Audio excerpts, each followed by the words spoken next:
Alrighty, gonna get to our part 2 with John from Missing Piece Group momentarily, if I could speak. Boom, boom, boom. Sent it to John. This is a good one, right? A lot of insightful stuff. Here, John's here, so let me go.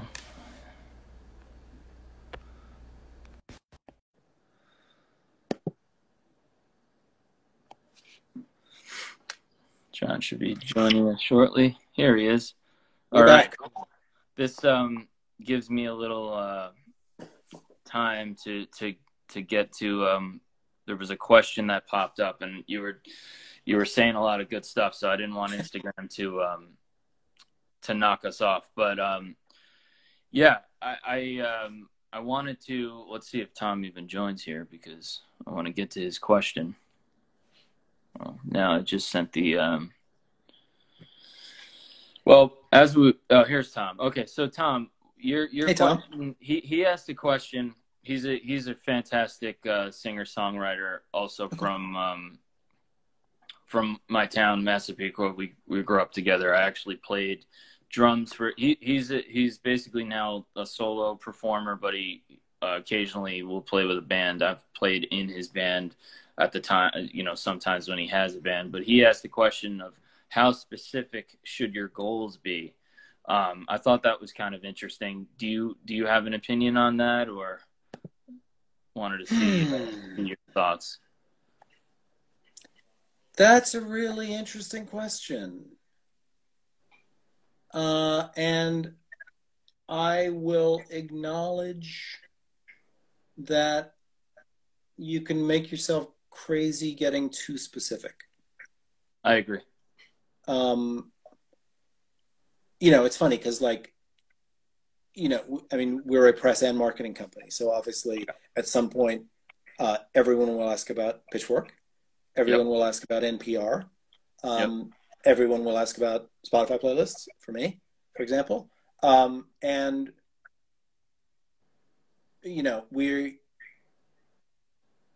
We can't ever commit to specific responses from specific outlets. And by the way, if you said you could, you'd be lying. So yeah, correct. If anyone tells you that they can guarantee a certain placement or a certain press look, I would suggest running in the opposite direction. Yeah. Personally. On the other hand, I think it's very valid. And, you mentioned Loco Connie. I think that, they have a great manager, and his name is Adam Levine. His name is Adam Weiner. Sorry. Adam Levine is on Jeopardy tonight. That'd be a good manager to have, Adam Levine. The fact, that band is just Adam's pure vision. And yes, now they have an actual manager. Sure. Joe was managing them for a while. Then they hooked up with a guy who is a manager. But that is Adam's project. And sure. He is one of the most directed and focused people I have ever met in the industry. And I have no doubt that, he had a plan that said, within a year, I want to be at the point where we get a TV booking, for example. Yeah. We get a Tiny Desk concert.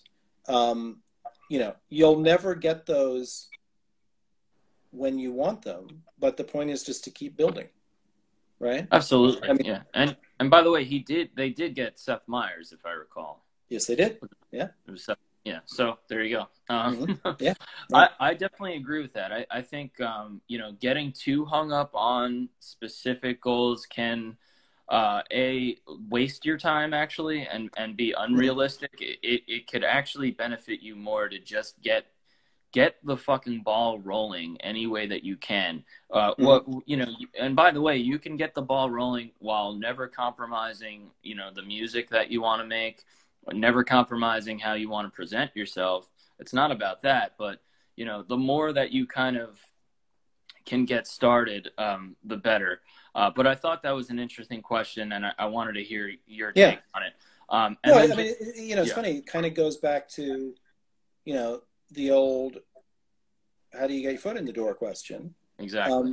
Which, look, I mean, I moved to New York when I was 21, and I had a list of, I don't know, 20 or 30 labels or something like that, and didn't get a job with any of them.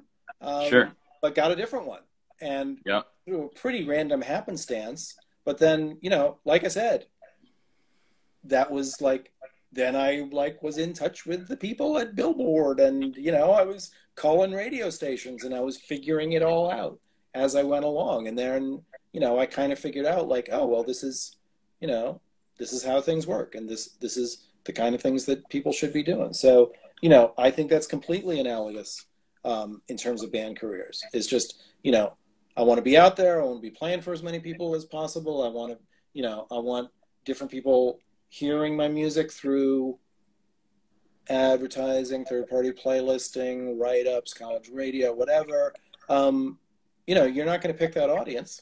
It's funny. There's probably a bunch of artists who wouldn't have picked those people to be their audiences, shall we say? But you're still, if you're reaching people, if you're doing what you believe in, it'll come through. I feel like.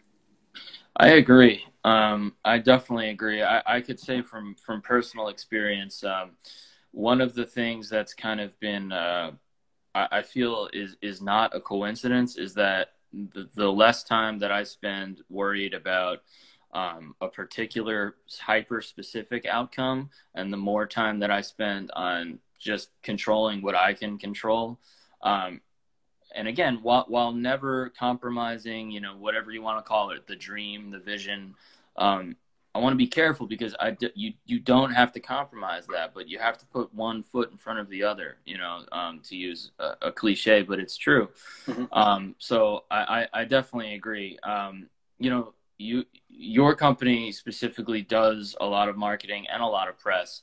I'm curious, like, how do you find, and I don't want to alienate the press side or the marketing side, but if I was to ask you sort of your opinion of press versus marketing, as far as, and I know what the answer is, but I'm curious.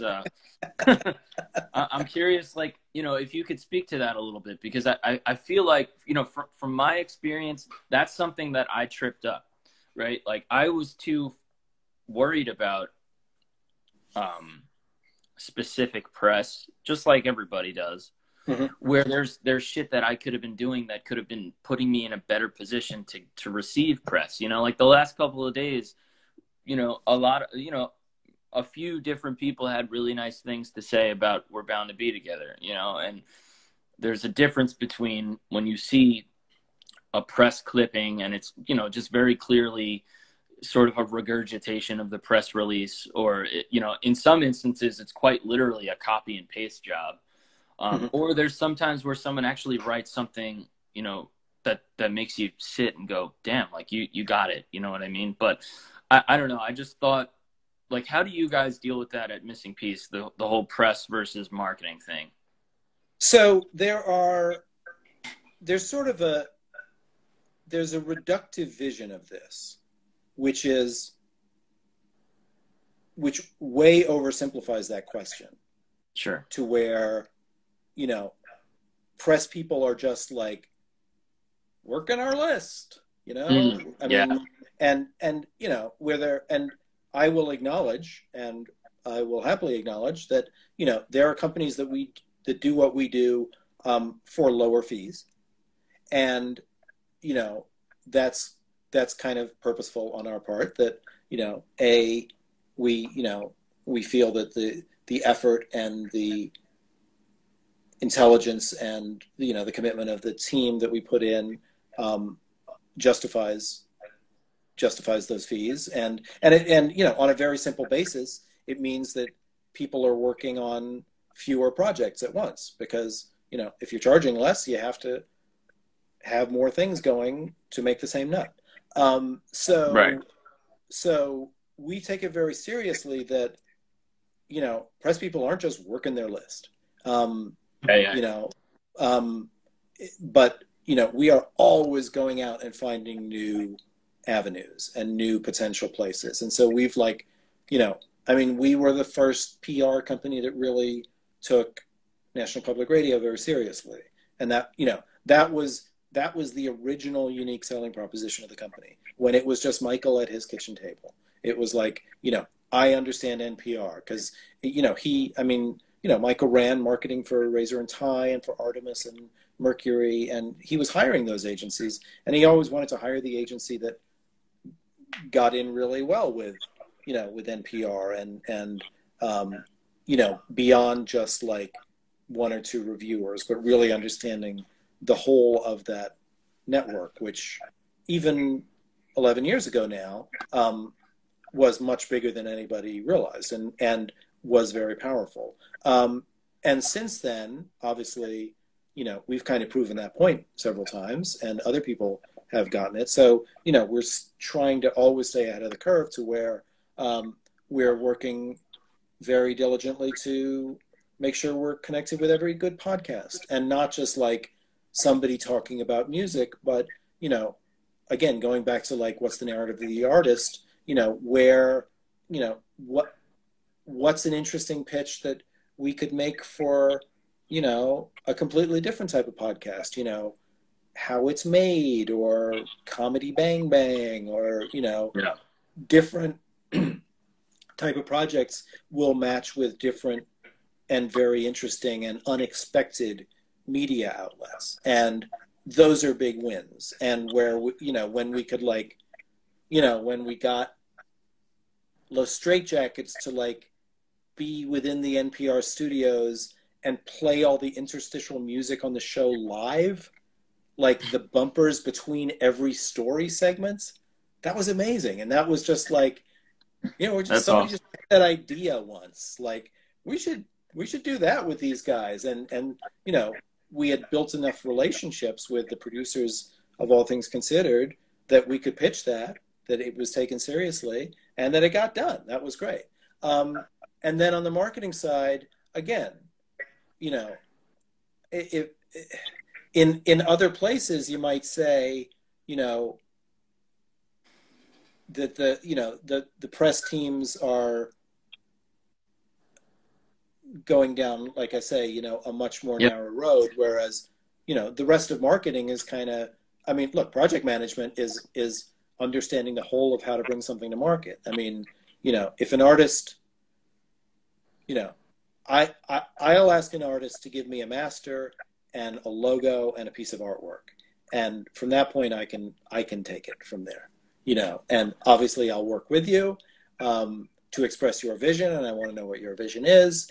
But at the same time, you know, I've been doing this for a little while, and I kind of have a sense of what, you know, what effort is going to be worth making and is going to pay off, and what isn't.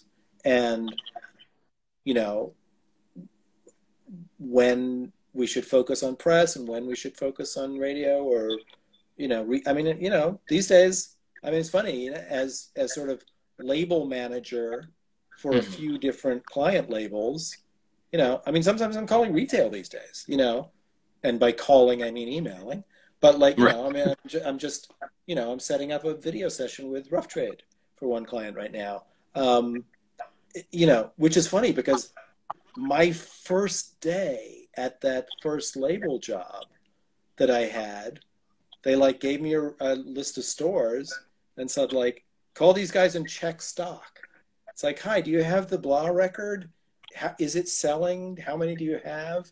It was the most boring thing. You know, I couldn't believe it. Right. And I was like, I want to do radio. I'm cool, man. You know, retail is boring. And, you know, but that's where people were going to buy records. So you got to, you know, you got to give it respect and give it love. And so, you know, so I do feel like, you know, we kind of have to pay attention to every spoke of the wheel, I guess, right? That's the analogy. But look, it's fun, you know. It's I try to be as creative in the marketing side in my own way as what people have brought to us. And who knows if we ever get anywhere near that, but it's a good goal to have. How about that? No, it is a good goal to have. And I like what you said about, having, having all the spokes turning, or I forget exactly how you phrased it, but the point being, well, something that has been kind of amazing about, working with you guys is that, not only are you helping me in a massive way on the day-to-day level as far as running the campaign, but as I mentioned, the things that we've just gone through on this campaign before the record's even out, from dealing with the pandemic initially, which kind of delayed things, to Symphonic coming into the picture, to Planetary coming into the picture, to Tiger Bomb Radio coming into the picture. I mean, talk about moving parts, to now the Sims, just the other day scrambling to get 300 posters made. You know what I mean? Like, it's just nonstop fucking craziness. But the fact that I have, you and Cheska specifically to lean on just makes all the difference in the world. But so I thought it would be fun, because I've heard you talk about this, but I thought it would be cool for people, especially when we, put it on our YouTube channel and it gets a longer life. But can you talk a little bit about like the team that we have together and sort of like how far back you go with some of these people, whether it's Adam Lewis at Planetary or Kevin Hopper at Symphonic or Stacy at A to Z? Yeah. I mean, I love it so much that we have this crew together, and it's a crew of people that, like, I assume you guys are friends or at least friendly, but you've known each other and been in the business. It's so cool. It's funny. And so you just mentioned three people, all of whom I've known 20 plus years. I mean, like I said, at Ryko, we were kids and nobody knew that much, but we were all coming up and learning together. And I worked with all of those guys there. The company just attracted people who were committed to wanting to work with music for the right reasons, whatever. Right. So when this came up and we were building a plan, I was very, you said, how do I get records made? I don't remember whether you said, how do I get records made or not. But anybody who does, I say, oh, well, you go to A to Z. Right. Stacy, who's there, we kind of overlapped. We actually didn't really overlap at Ryko. We kind of knew each other later through like, oh, you worked there too, a little after me. Cool. So, we had a million mutual friends. But I ended up, my previous agency that I was with before Missing Piece, which was kind of a similar but not as strong organization, we rented space in their office in Lower Manhattan on Broadway and Bleecker. So I got to know the A to Z people really well, which was nice, for us and for me, because like they have most of the good independent music industry coming through that office at one point or another. Anybody who's making a record is going to pick up their test pressings there and all of that. Yeah. And, those are folks who wanted to enable artists to do their thing. We had, you were asking about distribution options. Right. The idea of Symphonic came up. I had just worked another project with Symphonic, which is, there's a number of these good developing independent distribution companies that are looking to work with independent artists. And, different ones have different strengths. I'm never in the position where I heartily recommend these guys and not those guys. Right. Really, you know, I work with most of those companies at one point or another, and you know, and I mean, today I you know, was connected with the Orchard on one project and with Level, which is the Warner Brothers indie, on another, and there was a third one in there as well, which is slipping my mind. But you know, so I certainly, you know, I had great experience and got to know the people at Symphonic well, on the digital side. And meanwhile, right, they had just started up a physical team, led by one Kevin Hopper, who you mentioned, who, yes, you know, who I believe we hired Kevin. Frankly, I don't remember whether I hired him to be the mailroom guy, you know, out of college, you know, at his age 22. And then it's funny because he didn't follow me. He trailed me to, I believe, 2 other jobs. Wow. So like I was at TVT, and then a year later, I mean, you know, he had called me up like, oh, TVT's hiring this X position. You know, I frankly don't remember if he said like, can you get me an interview, or, you know, can you pass along a good word? But so, you know, he ended up doing a good job at Ryko, moving to TVT. That evolved into the Orchard. He ended up heading sales there. Yep. You know, but honestly, every time I'd see him at South by or whatever, he'd introduce people as like, John gave me my first job. So that's what he said to me. Yeah, that's what he said to me. Yeah, exactly. Too. So you know, I just have such respect for him, and so I know that he is building a great organization at Symphonic. You know, Adam from Planetary was an intern of ours when he was in, you know, New Hampshire College Radio, and would drive down to Boston and you know, call radio stations, and you know, now he runs Planetary Group, and we had also worked at TVT together. He was the sales rep as well. He's like, you know, he got into live music booking a long time before I did, so I look to him as a expert on that side of it as well. But you know, as well as college radio, you know, I mean, we're hiring Planetary on the radio side. You know, we don't really hire out on the press side, but certainly on the radio side, you guys do. three or four times in any given year. You know, if somebody says we want to be at college radio, you know, obviously it's like, oh, well, you want to talk to my old intern who runs Planetary. And I've kind of made that point over the years. And, you know, I mean, like I mentioned half an hour ago, you never know with people.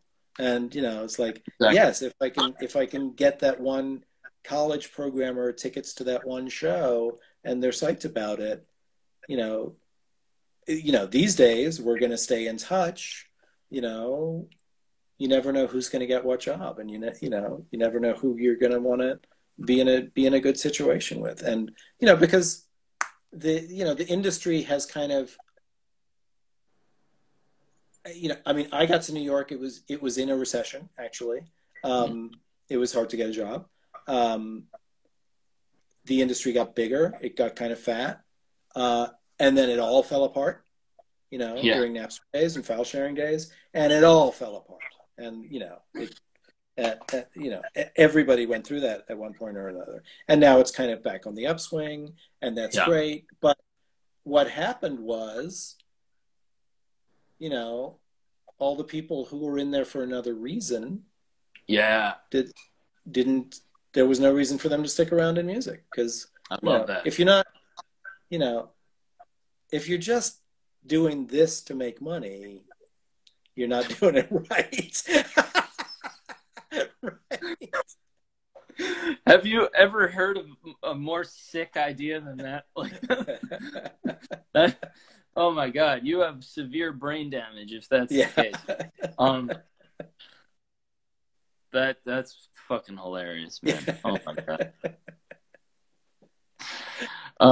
No, but I love that's such a solid point though, because it kind of like, I mean, let's be honest. Like, you know, if you're doing music, if you know, on the level that, you know, we're involved, you're involved, Adam's involved, Kevin's involved, Stacy's involved. I mean, this is very clearly like your life, you know, and it's sort of, yeah, it's really nice that it kind of washed away all the crap in a sense. Yeah, that, I mean, honestly, that's, you know, we have used that exact term. That, right. You know, and look, I mean, respect for people who, you know, they've moved on to other things, and God bless right. them. You know, I have no other skills personally. Yeah. I couldn't think of what else to do. But, you know, I mean, that's a glib response, but things have evolved in a really interesting way honestly in the last decade. And you know, we have made a specific point, and you know, again, Michael, who started the company, and you know, we were just friends within the industry, and you know, we both came up through labels, but he worked at majors as well as indies. But you know, we saw where things were going, and we saw how, you know, people who really cared about music, you know, could still find success, but just the evolution, you know, in the last 10 years, with the fact that it is now very feasible for independent artists to stay independent, work with teams, and get the resources that they need, is super gratifying to us. And you know, there are several times over the course of some months where, you know, we'll talk to different artists about, like, you know, your project is why our company exists. You know, we are here to make it possible for you to achieve your vision and get it out there and reach people. And that didn't really exist. I mean, it sort of did 10 years ago, but not on the same scale. And so you know, the fact that we've helped, you know, to some extent create that new style of the way the industry works has been super gratifying for us, I would say. And you're absolutely right. I mean, not only is it more common or common for people to sort of go the quote independent route and work with teams outside of the traditional label structure, but you know, the last week with the whole Kanye West like rants against you know, I guess it came out, some of his contracts came out, and he, you know, owns like 18% of his masters or something really horrible.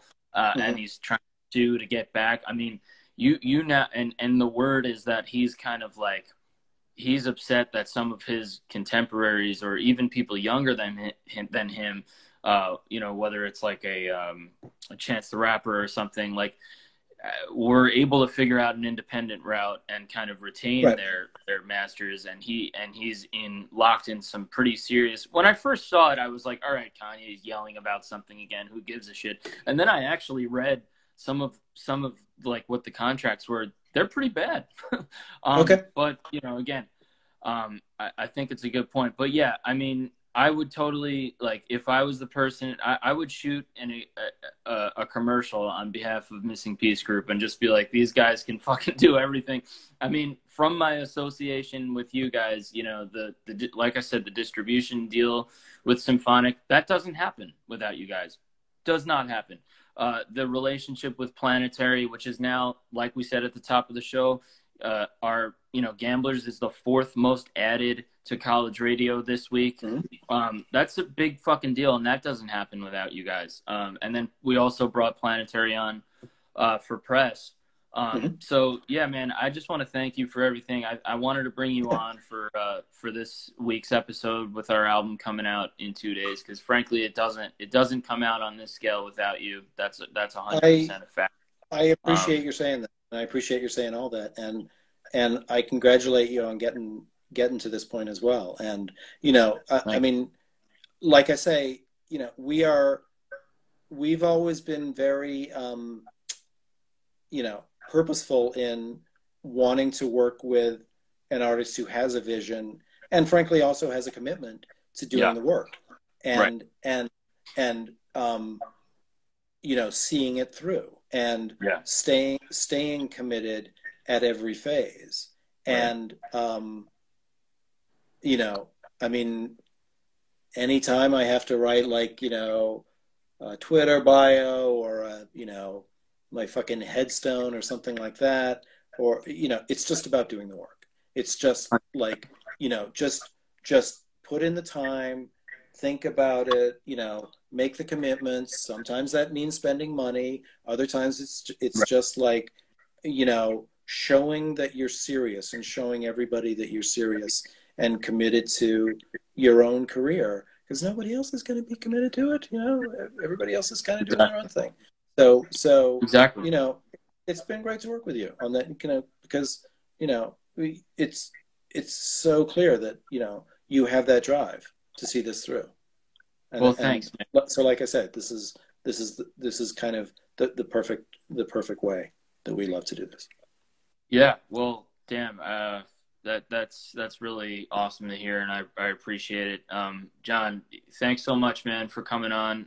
Thanks for your time. I know. Thank you. I didn't bring my puppet. Maybe next time. Does Matt bring his puppet? No, I'm sure he's so sick of that joke, right? No, dude. Well, dude, what was crazy was all of the comments were just all like basically about, you know, a puppet or, you know, when's Victorious coming back or like, so it was a lot of fun. Actually, my brother. Yeah, I'm sorry, I didn't watch that, but you know, it's funny because my daughter was right at the time to watch that show. Yeah. So it was a fascinating thing for me to watch. That clearly that was supposed to be a launch pad for one artist, and then it accidentally became a launch pad for another artist. Isn't that crazy? Okay. That's crazy, right? I know. Yeah, I know. Ariana Grande wasn't even the star of that show. To your point, right? You know, she was the sidekick. Yeah, she was the Kramer, basically. Right. I used like you know, because I was working at Sony at the time, and I remember saying, like, just imagine if Kramer had become the giant breakout. Obviously, he was sort of a breakout from Seinfeld, but not you know, not like Jerry or George. But just imagine if it had been Kramer and not Jerry who had turned into the giant star from that show, because that's what happened from Victoria. So yeah, it's pretty wild. I apologize, Victoria Justice, for I mean, she's doing well in the grand scheme of things. Okay, good. She could be doing worse. Did you want to say anything like where people could find you or how they could get in touch with Missing Piece? Sure. Any projects you have coming out that you can talk about? I'm sure some you can't talk about, but just kind of want to give you the floor. Let us do the plugs, right? Right. You know, it's interesting, and this has been a interesting year, right? A little bit. And you know, we are psyched that we've kept the team very well intact. That, you know, the team from March 18th is, I believe, still the team today. That's great. No ups, no downs. There's so much work going on, though. You know, I mean, you know, I'm frankly keeping a COVID journal, you know, of like weird shit that happens this year. And, you know, I mean, I'm not getting to it that much these days, you know, but yesterday was 200,000. So pop in there. And, you know, and I said, like, you know, work is still busier than ever, which is better than the alternative, obviously. But no, we're, you know, we've got a range of great projects. Like, you know, I mean, just like I said, this, like, you know, a new album from Semisonic, their first record in 20 years, which has been super gratifying. Cool. They just did TV this past weekend.